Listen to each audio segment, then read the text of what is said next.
It's about to get diplomatic. What is good, people? Welcome back to the channel. Today, we're going to be discussing the Game Awards 2024, which was officially last night. And I've got to say, there were a lot of games that were announced, and that a lot of them were really good. You know what I mean? There were some that I'm not too sure about, but I'm sure there'll be some games that might creep up in the year, might end up being an underrated one for the following next 2 years. So yeah, I'm just going to be talking about the games that I'm interested in, and then I'm going to be talking about the categories that I was interested in as well. And then I've got some topics at the end that I kind of want to discuss that kind of fits in the same build of the Game Awards as well. So yeah, let's just get straight into it. So the games that were announced was Intergalactic, made by Naughty Dog Studio that made The Last of Us. Really looking forward to that. Really seemed like an interesting game, kind of like a space adventure type of thing, with Tati Gabrielle as the leading cast. Hey, if you don't know about Tati Gabrielle, make sure you watch the show You, and she was also in the Uncharted movie back in 2022. And then we've got Turok Origins. It's been a while since we've seen Turok, because Turok it's an N64 game. I've not seen Turok in years. And it was first person as well. It was first person. It used to scare me as a kid, but now that it's back, it does seem like a fun adventure for sure. You know, Rematch is an online football game. It's a free to play game as well, and it literally just at first I thought it was Galactic Football from the way it was shown, but it's its own type of new game. I guess in a sense it probably is inspired by Galactic Football, I guess, but the art style is pretty fun. Does seem pretty fun as well, so that's something to look forward to. Another game that I'm really excited for is the Mafia Old Country. I can't lie to you guys, I cannot wait for this, because I'm a big Mafia fan. Love the first one, love the second one. I didn't really play the third one. I felt like it just wasn't for me. I tried a bit of it, it just didn't really fit my build. But yeah, I just hope the gameplay for the Mafia Old Country is a lot better than the first two games, because as you know, the gameplay isn't exactly the best. The button config isn't the best, but hey, it is what it is. Hopefully going forward, Mafia Old Country will just live up to the hype. Then I think the biggest announcement in this one was The Witcher 4. The Witcher 4, yeah, CD Projekt Red definitely did their thing with this one. As Geralt's story did end in the third one, it makes sense to continue off with Ciri, because she was basically passed down the torch, you know what I mean? So it makes sense to just continue with Ciri, give us some new enemies, some new villains, see where she's going, you know what I mean? And then of course, it's going to be open world. It's going to be a big adventure. I'm assuming this game might be a good 40 to 60 hours in terms of, you know, what type of gamer you are. Are you a completionist, or are you just someone that just wants to get through the story? So, but I think it's going to be good for both. Next on the list, which I wasn't really expecting, was Onimusha. Now, Onimusha, I haven't seen that since the early 2000s. Early to mid 2000s, if I'm being honest. You know, so Capcom, they've been silently working on this, and I've got to say, Onimusha, The Way of the Sword, I'm interested. I'm very interested in this. I do remember, I think it was one of the Onimusha games, one of the villains, he had a crazy line. He said, if you die, you would die. Something along those lines, yeah.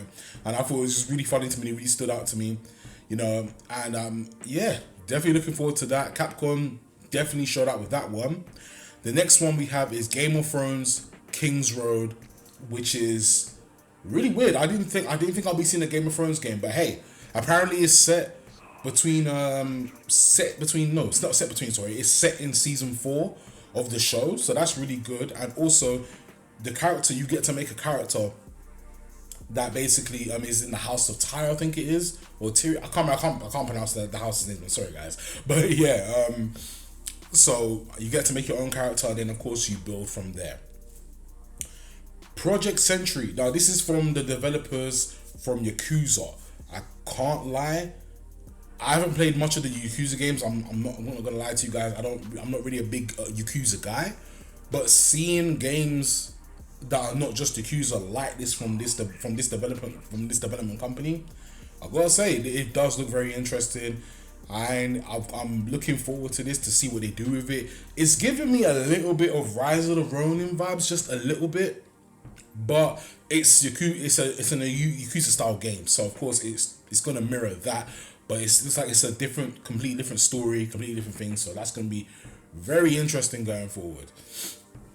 Next we have is Borderlands 4. Hey, now guys, I think Borderlands 4 has been something a lot of people have been waiting for. I didn't necessarily get a chance to play number 3, but I did play 1 and 2 with me and one of my close friends. We had that, and we used to bang on the 360 on the cart mode, so it was a lot of fun. Definitely a lot of fun. I can't say much about the movie. I haven't seen it. I don't care for it. I'm sure most of us don't. I'm sure most of us don't care for the movie. We just care about the game. So I'm glad that they're dropping the Borderlands for something that will, suffice what the movie did. So yeah, so Borderlands 4, let's go. Let's see what happens. Let's see what happens with it. And then of course these last 3 games are online service games. So we got Splitgate 2, which I was surprised at because I didn't think Splitgate was still kind of ongoing. Actually, no, if I remember correctly, they did shut down the servers for Splitgate, especially I think it was after like a couple months or a year. It kind of mirrored Halo, but then a mix of Portals. So it was kind of fun for a little bit. I do remember playing that from time to time, but then as time went on, I said I could just play Halo, things like that. But from what I've seen for Splitgate 2, hopefully this can continue. Hopefully it can just kind of stand out a bit more. And yeah, despite it mirroring Halo and Portals, it's still some style of a game. So let's see what new aspects they have for this game.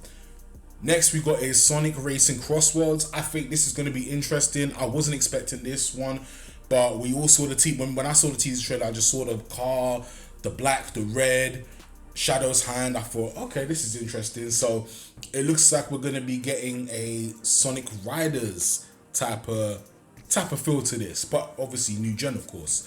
So definitely interested in that. Let's see where that goes. And then yeah, so that's pretty much it for all the games, guys. So with that being said, guys, I think this Game Awards this year has been good. There's been a lot of diverse things that have happened in the Game Awards. I will say that looking at the list of what won, I was seeing what won last night, because I did watch it live last night on Twitch. I gotta say it was good. There was some slow moments to it in between here and there, but overall it was still good.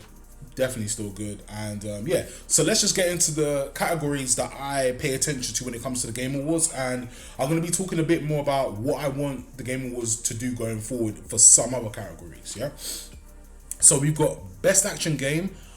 Black Myth Wukong took that. We've got Best Action Adventure Game. Astrobot took that.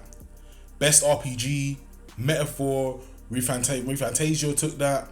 Best Fighting Game, Tekken 8.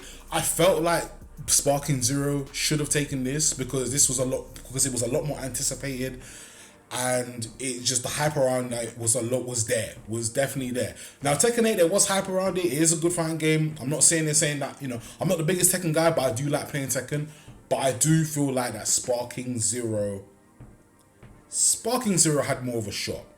To get the best fighting game category, I feel like.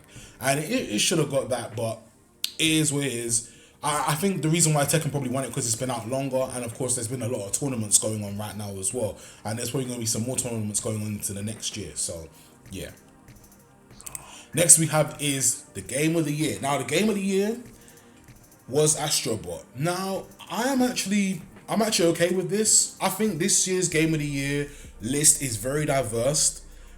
There's not really a remake in this. It's just, except for the DLC, the Elden Ring DLC, I don't think that should personally be there, but hey, I'll talk about that in a little bit. But Game of the Year, Astrobot took it, and I felt like makes sense. A lot of people would have said Final Fantasy VII Rebirth. I am a big Final Fantasy fan. Haven't played Rebirth yet, but I do feel like that could have taken it. And also Metaphor, maybe even Black Myth Wukong. Banner is a card game, so I was kind of like, what's a card game doing here? But hey, it is what it is. Best game direction is Astrobot took it again. Best narrative went to Metaphor, so Metaphor got something. And then we have best art direction, Metaphor took that as well. Best score of music, Final Fantasy VII Rebirth, definitely for sure. The music in Rebirth, or Final Fantasy games in general, is epic. And yeah, best audio design goes to Hellblade 2. Okay, that's a good one. I feel like fair enough. That's understandable. And then best performance goes to Hellblade 2 again. So, with that being said, guys, this year's Game Awards was really good. I did enjoy it. There were some things to look forward to.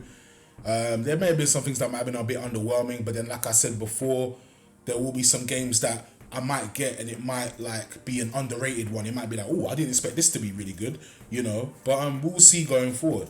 But yeah, I just wanted to quickly talk about what the Game Awards need to do going forward, because I do feel like DLCs, horror games, and remakes need to have their own category.